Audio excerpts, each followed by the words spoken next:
कविता व्यंकोबा फड स्वराज्यमध्ये अधिपरिचारिका या पदावर कार्यरत आहे सर.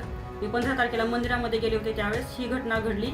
मंदिराच्या बाहेर आम्ही थांबलो होतो, तर तो छोटा मुलगा खेळत होता सर तिथे, आणि तो बेंचवरून उडी मारत असताना खाली पडला, आणि तो खाली पडला म्हणून आवाज दिला सर, आई आई म्हणत होता तो. आम्ही तिथेच थांबल्यामुळे आम्ही पळत जाऊन त्या बेंच वर केला आणि त्या मुलाला काढलं, त्याचा जीव वाचवला.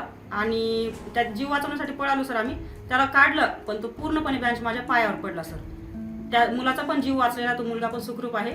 माझ्या पायाला आहे जखम, पण तो मुलगा सुखरूप आहे सर.